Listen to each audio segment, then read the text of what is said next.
Na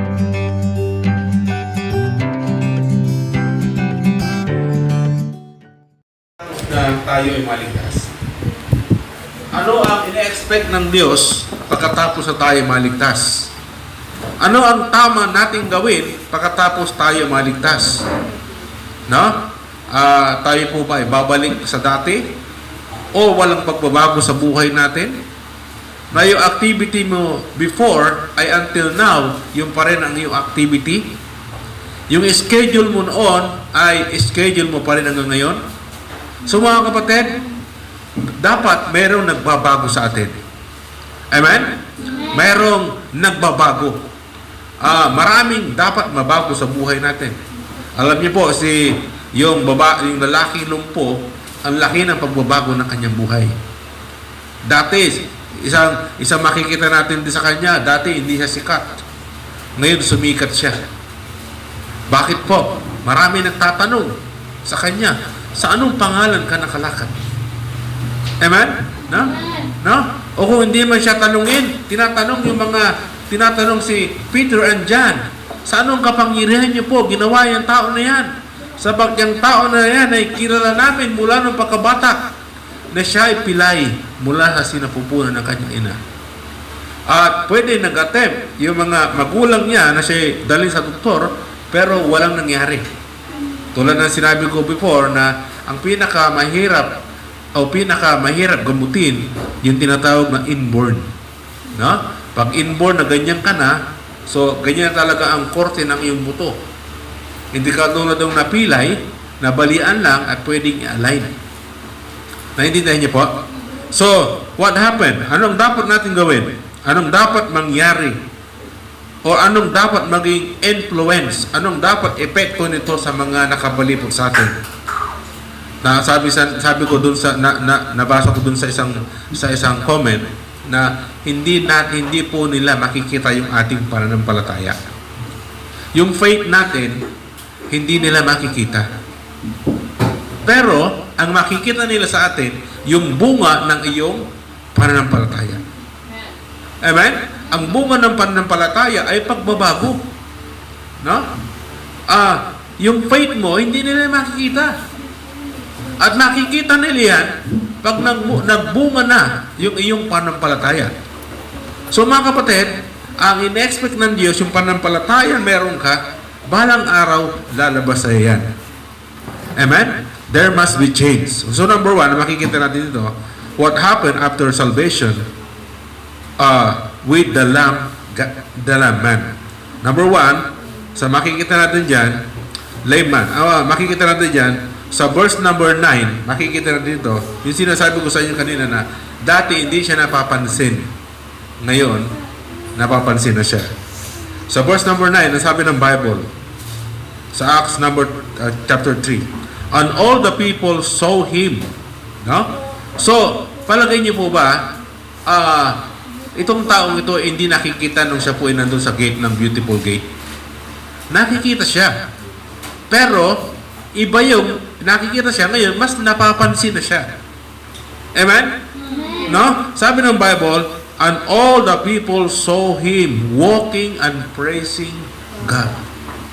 So, dati, dyan lang yan, maghapon siya nandyan, kasi nga, lumpo siya, pilay siya, so hindi siya nakakauwi, at hindi siya nakakapunta. Pero mga kapatid, nung siya ay nakilala sa Panginoon, meron ng ibang activity ang taong ito. Amen? Tulad po ninyo, nung nakilala kayo sa Panginoon, hindi na po katulad dati. Ngayon, meron na kayong prayer meeting, meron na kayong Bible study, meron na kayong worship service, meron na kayong prayer time, meron na kayong choir practice, meron na kayong choir, at ngayon, na medyo nagiging maselan na kayo sa inyong kasuotan. Napapansin niyo po ba yan? Ano? Siguro, noong una, talagang tiyagaan lang talaga. Lagi namin sinasabihan na magpalda ka. Magpantalon ka. Pero ngayon, purihin ng Panginoon sapagkat unti-unti, mayroon pupunta rito na nakapalda na. Amen. No? Alam mo, Sister Cecil, wise yan. Pag nakikita ng palda yan, inaayos niya yan. At nilalagay niya dito para pang-reserva yan sa inyo. Pero alam nyo, sa malaki mapapagod din naman kayo na tuwing dating nyo, diretso kayo doon. Mapapagod din kayo. No? Kaya ang gagawin ninyo, mula sa bahay, nakapalda na kayo. Tama ba? No? Magmamature dyan. No? Baka mahihiya na kayo eh. Baka mahihiya na kayo kay Sister Cecil. Nakakaya naman kay Sister Cecil. 3 taon na ako binibigyan ng palda every Sunday. Di ba? No? Part ng maturity. So, para naman matuwa siya sa akin, sa Sunday, hindi ko na siya papagurin. Wow, di ba? Di ba ang ganda motivation niya? Sunday, hindi ko na siya papagurin. Bibigyan ko siya ng katuwaan. No? Patutibigin ko yung kanyang puso. Ay, salamat si Lusa. Nagpapalda na. Nagpupusa na. No? There must be change. Di ba? So, maraming pagbabago. Amen po? So, kung titignan nyo yung lalaking lumpo, ay after siya masay, hindi siya umuwi ng bahay. Saan siya dumiretso? Kasama si Peter and John. Saan sila pumunta? Doon, sa loob ng temple. Dati sa gate lamang siya. Pero ngayon, laman na siya ng simbahan. Wow! Amen? Biruin mo, laman ka na ng simbahan. Di ba? Ang laking promotion yon. Dati, simbahan, ano ba yan sa buhay mo? Ano ba yung church na yan? Ano ba yan sa buhay mo? Ngayon, pag Sunday, nagigilty ka na pag hindi ka nakapag-church. Parang hindi na normal sa'yo na pag Sunday, ay wala ka sa church. Amen? Kaya yung mga bisita namin, salamat kay Faith, nandito siya lagi, sunod-sunod na yan. So, at pag nagpatuloy ka, Faith, at bigla kang mawala, parang may pagkakaiba. Dapat sa oras mo nasa Sunday, nasa church ako. Di ba? Lalo pag nasanay ka na. Ang lalaki lumpo ay laging laman ng simbahan.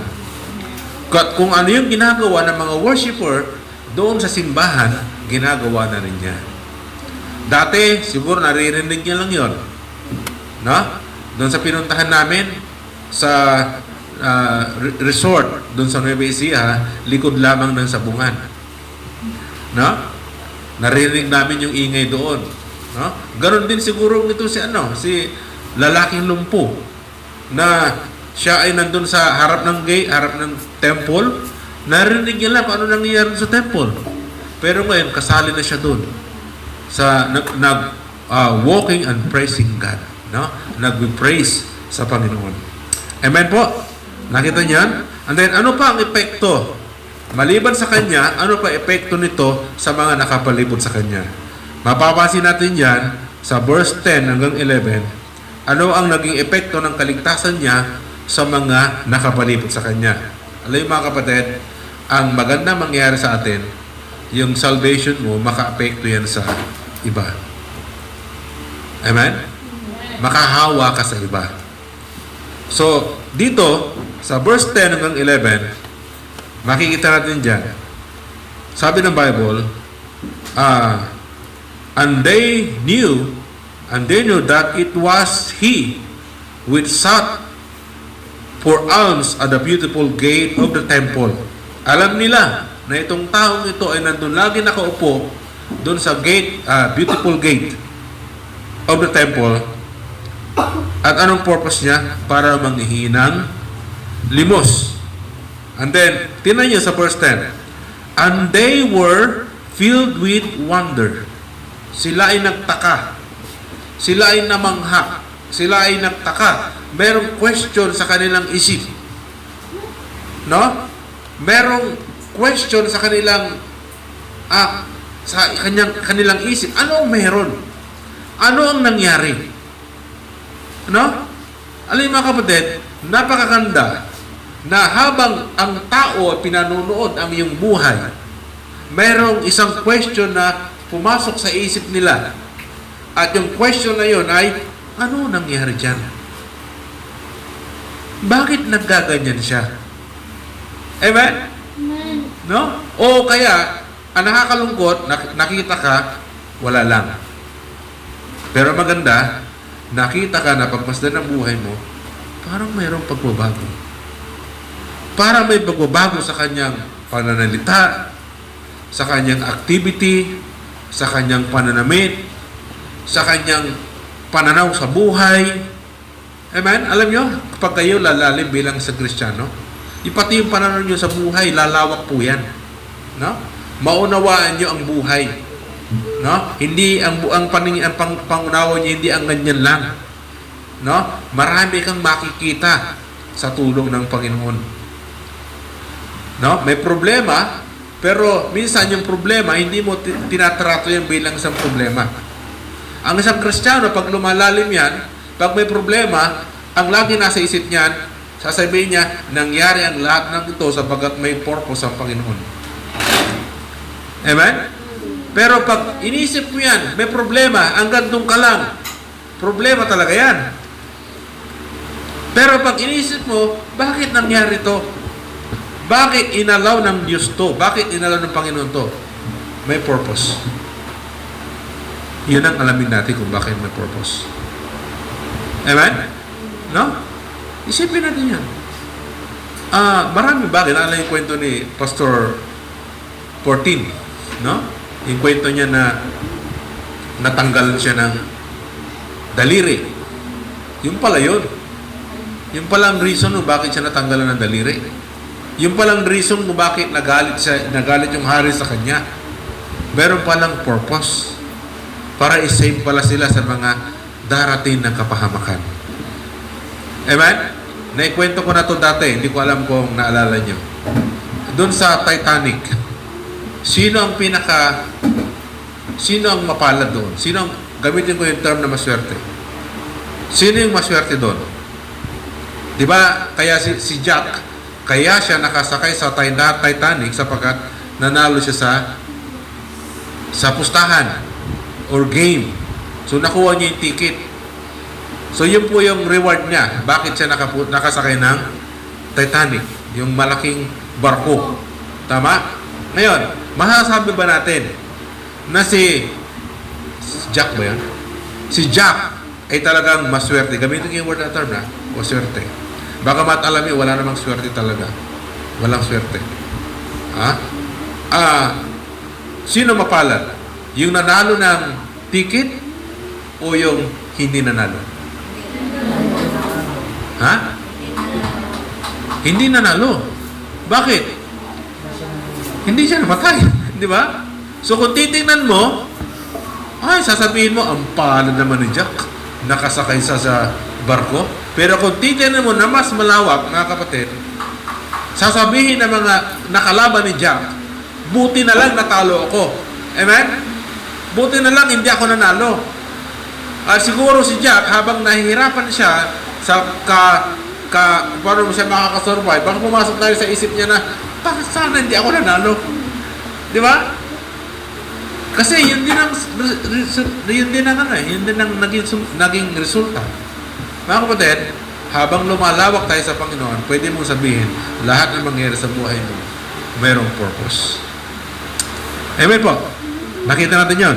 Okay? So, they were filled with wonder and amazement. Sino? Yung mga nakapalibot sa kanila. Nakapalibot sa Kanya. Sabi ng Bible sa verse 10 hanggang 11, basahin natin. And they knew that it was He which sat for alms at the beautiful gate of the temple. And they were filled with wonders and amazement. And that which had happened unto Him. And as the layman which was healed Peter and John, and all the people ran together unto them in the porch that is called Solomon's, greatly wondering. So kaya nasabi ko sa kanina, introduction natin, isa sa mga nangyari doon kay lalaki lumpo, makikita natin yan na sumikat siya. Bakit na sumikat? Dati hindi siya napapansin na siya ngayon. Alam niyo, sa totoo lang, sa pagtayo natin, sa paglalakad natin, sa pagpatunan natin bilang isang Kristiyano, mayroong dalawang klaseng pansin sa atin. Yung iba, pwedeng sabihin sa'yo, ay, napabuti ka. No? Pwede na sabihin sa'yo, pwede ka i-cheer. Pero yung iba naman, ibubuli ka. Sino sa inyo nakaranas ng bully mula nung pumasok kayo dito sa church? Sino na? Alam niyo po, normal po yan.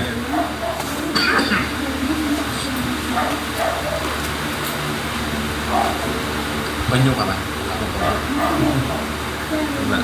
Okay?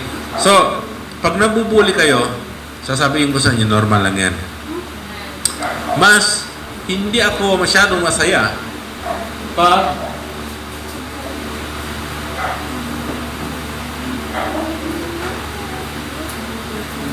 matagal na kayong Kristiyano, pero halos wala pang nararanasan kayong persecution. Na? Bakit po? Pag ikaw nanindigan bilang isang Kristiyano, maraming hindi sasang-ayon sa gagawin mo. At marami ring bagay na dati mong ginagawa o dati mong makakasama na hindi mo na siya makakasama nang dahil sa iyong paninindigan. So, minsan nagko-caution na para ikaw ay i-persecute or minsan ikaw ay ibubuli. Alam niyo, kami rin po, mga nangangaral salita ng Diyos, meron din bully sa amin. Meron din ang bubuli sa amin. Hindi mawawala po yun. Ha? Minsan, ginagamit yung para tumatag ka bilang sa Kristiyano. Ha? Halimbawa, si Rose. Ay, Rose, sister ka na ngayon, ha? Diba? Praise the Lord ka na. Ha? Pastora ka na. Ha? Bible ka na. Anong sasabihin mo pag mayroong tao na nagsabi sa inyo ng gano'n? Alam mo, sasabihin ko, kung ako sa inyo, pag sinabihan ako ng gano'n, mas maigi bang sabihin ako ng pastor kaysa sabihin ako magnanakaw. Di ba? Mas maigi bang sabihin akong pastor kaysa tabihan naman ako na ako isang magnanakaw. Okay? Sapagkat nung ako'y bagong Kristiyano, ang tawag sa akin ng mga kaibigan ko, pastor. Ang prinsipyo ko naman, kahit tawagan niyo akong ganyan, at least, hindi naman ako tinatawag na magnanakaw. Or hindi naman ako tinatawag na basakulero. Okay, number 3. Magiging mabilis lang tayo. Number 3, they become interested. Okay, sila ay naging interesado. Saan natin makikita yan? Verse 12 hanggang 13.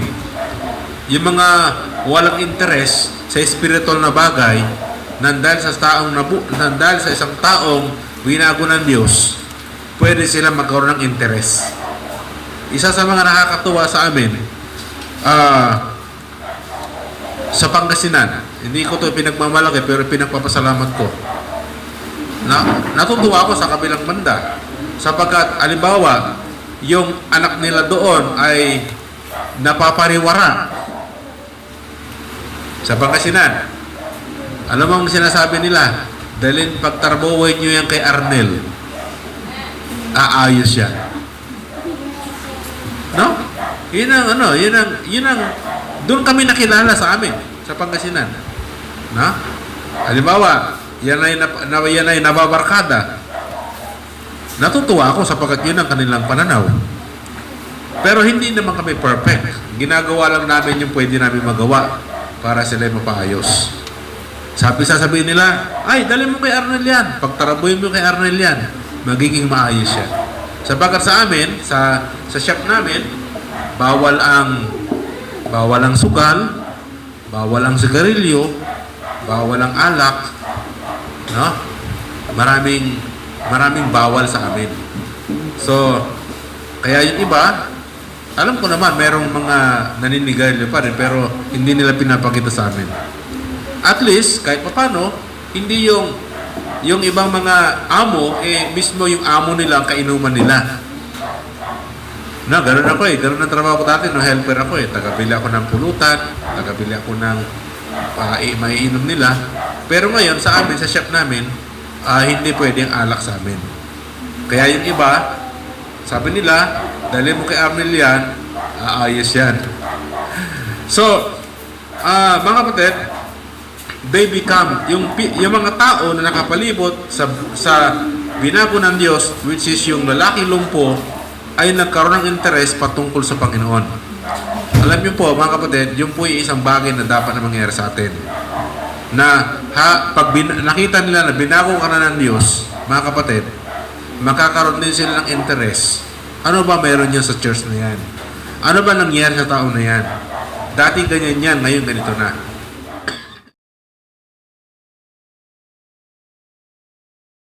Sila. Sa totoo lang, ang tanong ng mga kritiko nila, sa anong pangalan mo pinagaling yan? Alam namin na mula nung bata ganyan yan, pero gumaling siya. Ano ang nangyari? Nakikita natin yan and said the people, no? Ye men of Israel, why marvel ye at this? Or why look ye so earnestly on us? No? Nakatingin sila kay Peter and John.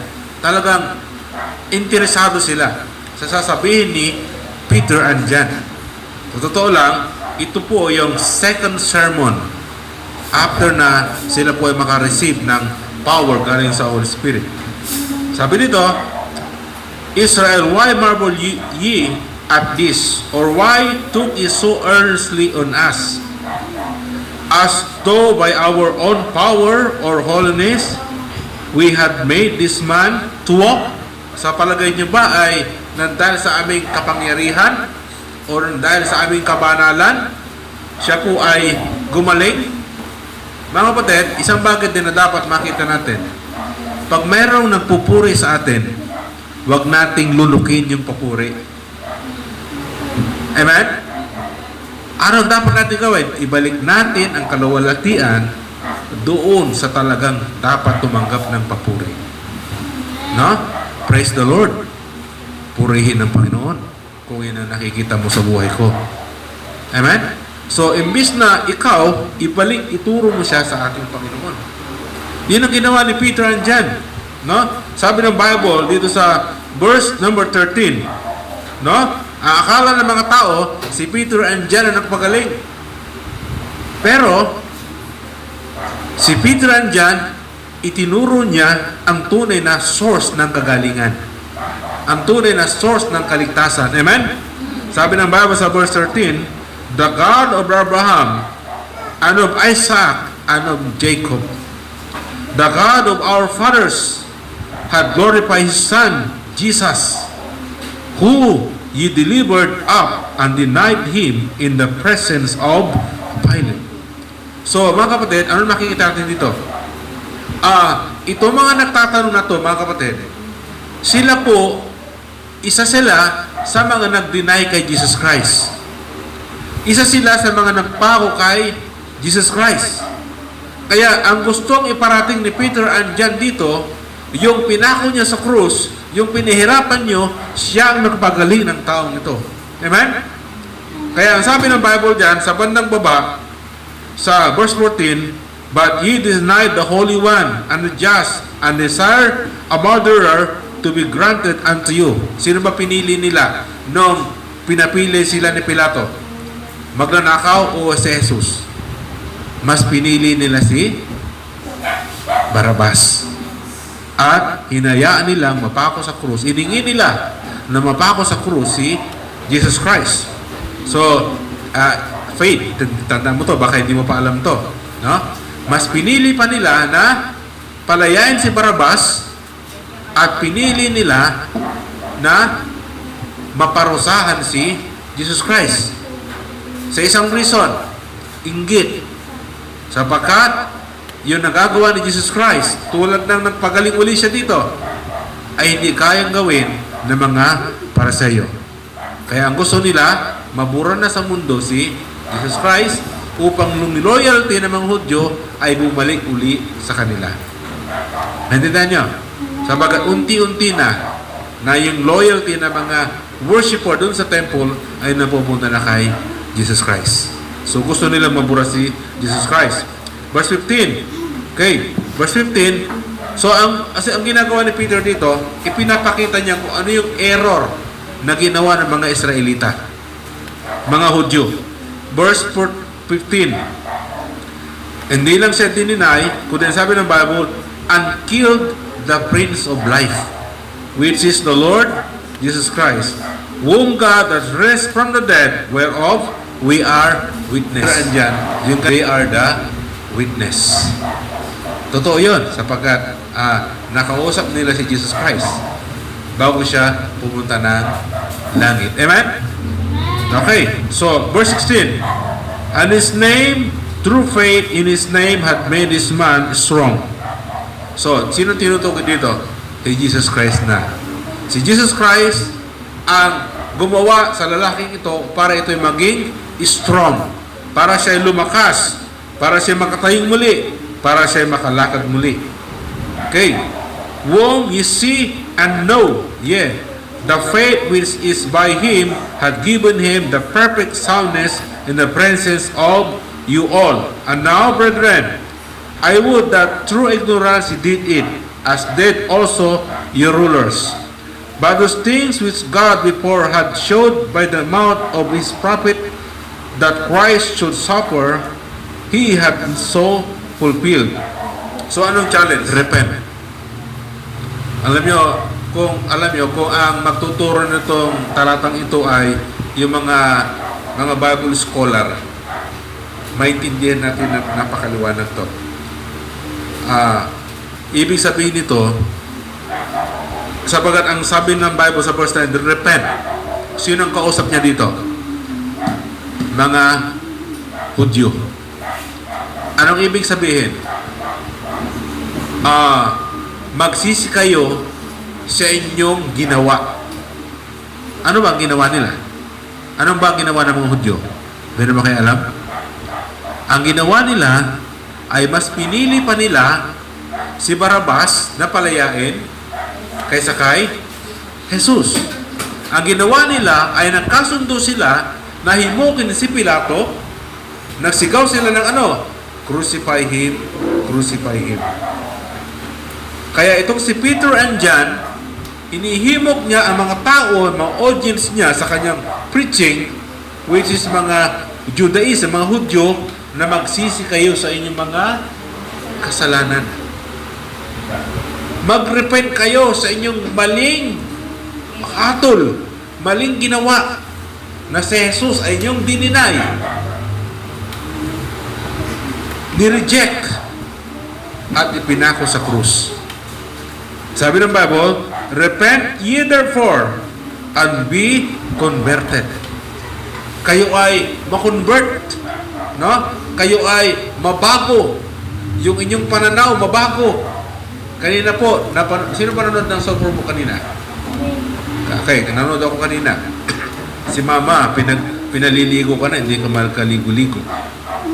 Bakit? Nanonood pala ng Superbook. So, ano ba ang palabas kanina? Si Prophet Elijah. Okay? At saka yung Baal. Di ba? Yung Baal, ang dami niyang marami niyang ang dami rin yung propeta. Ang dami rin worshiper. So talagang napagod sila maghapon, sa kasasayaw, katatambol, no? Kakakanta, kasusunog ng insenso.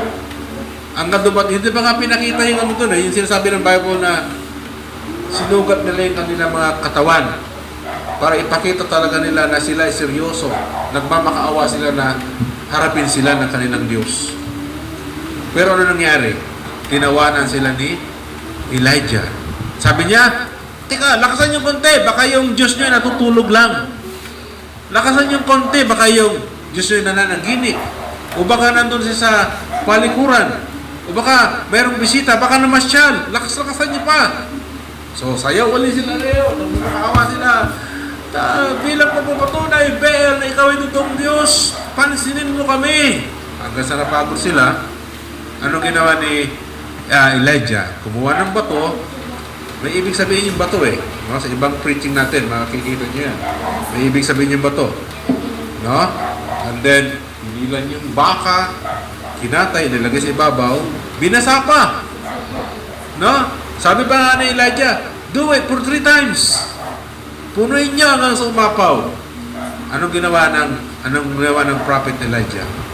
Nag-pray. Ha? Nag-pray. Sabi niya, patunayan mo, Ama, patunayan mo Diyos na ikaw ay totoong Diyos. Tanggapin mo ang aking alay sa magitan ng fire. Maya-maya nandiyan yung fire. So, tinanggap ng Diyos.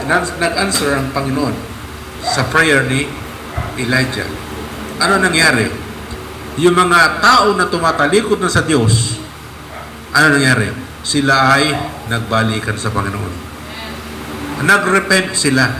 Ano ibig sabihin ng repent? Change of mind. Change of belief.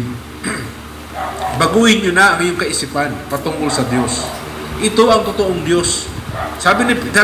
Gustong i-point out ni Peter andyan dito, ang nireject nyo, yun yung totoong Diyos. Kaya magsisi kayo sa inyong mga nagawa. Repent and be converted. Magbago kayo ng kanyang kaisipan. Anong part ng dito? Anong parte ng lalaking lumpo? Sa kanya nag-start ang conversation. Amen? No? Nag-start ito, ang usapang ito, dahil mayroong isang taong nabago. Amen? Mayroong isang taong nabago. Alam niyo pwede mangyari. Halimbawa, si JC, nakita talaga ang pagbabago ng kanyang kapitbahay. Si JC, hindi niya kaya sagutin yan. Bata pa siya. Or very limited ang kanyang karunungan. Anong gagawin ni JC? Dadalhin niya dito sa simbahan. Uupo siya dyan. Makakapaginig na salita ng Diyos. Pwede maligtas. At pwede mabago ang buhay ng isang taong bunga ng isang nabago rin ang buhay. Mga kapatid, sa mga bago baptize, alam nyo, yung ginawa niyo pabubaptize ay unang arangkada lamang yan ng inyong paglilingkod. No? Ang ina-expect ng Diyos sa inyo, maging katulad kayo ng lalaking lumpo na siya ay malaki ang kanyang parte sa pagbabago ng kanyang kapaligiran. Amen? Sasabihin ko rin sa inyo, mga kapatid, na meron kayong bagong buhay, meron kayong bagong activity, pwede kayo maka-influence sa nakapalibot sa inyo, pero nais ko maging practical. Hindi lang po yung mararanasan nyo. Meron kayo mararanasan mga challenge sa buhay. At dahil dyan, patuloy namin kayo pinag-pray. Ang mga kuya ninyo, mga ate ninyo dito sa church, nagpipray sa inyo. Na sana pag dumating yung punto na kayo ay i-challenge na ng Panginoon, ay malampasan niya yan. Yun ang prayer namin sa inyo. Sapagkat kung ako'y magiging practical, i-advise ko kayo, mga kapatid, magpakatatag kayo sapagkat mayroong challenge ang Christianity. Habang nandun sa taas, alam mo ba, mas malakas ang hangin sa taas kaysa baba. Habang lumalago ka, umangat ka, mararamdaman mo yung lakas ng hangin. Pag angat ka uli, lalakas mo yung hangin. Sa pagtaas mo uli, lalakas ang hangin. Mayroong challenge po sa inyo, mga bagong Kristiyano. Kaya advice ko sa inyo, magbasa kayo ng Bible ninyo. Huwag niyo pabayaan itong ganitong gathering. Hanggat maaari, ang makaka-fellowship nyo, mga kapatiran, pwede kayo mahawa ng lakas. No? Pwede kayo ma-advisean. Piliin nyo ang magiging kaibigan ninyo. Kung siya man ay kakaibiganin mo, ibang nasa isip mo, ano nasa isip mo? Dalhin mo siya sa simbahan. Yun ang tama. Yung ginagawa ni Gina, yung kaibigan niya, amen niya, amen ako doon. Salamat sa Panginoon. Sana sa Sunday nandito siya. No? At excited ako na alam ko si Christopher ay kasi nagsaserve sa ibang simbahan eh. Niwala ka na curious yun. Baka ang pupunta niya doon sa baptism day, manood siya, mag-witness siya. Makita niya yung kakaibahan. Challenge ko rin sa inyo, kaya mga nandito, sana wag may isip ni Christopher, mas solemn pa sa amin kaysa dito. Ano yung solemn? Ano yung sabihin ng solemn? Mas tahimik pa pala doon sa amin kaysa dito. Huwag nawa. Kundi ang makita niya na, mayroong kaibahan dito, sa church dito, kaysa doon sa amin. Hindi natin binababa yung simbahan nila, pero ang goal natin ay makita yung positive na pakakaiba natin sa kanila. Amen po? So, salamat po sa Panginoon. So, hanggang doon lang muna ang gusto ko i-share sa inyo. Tayo manalangin. Father in heaven, Panginoon, salamat po sa inyong salita na pag-aralan namin. Pagpalain, Panginoon, sa puso namin at tunay nga na kami po maka-impluensya sa mga nakapaligid sa amin.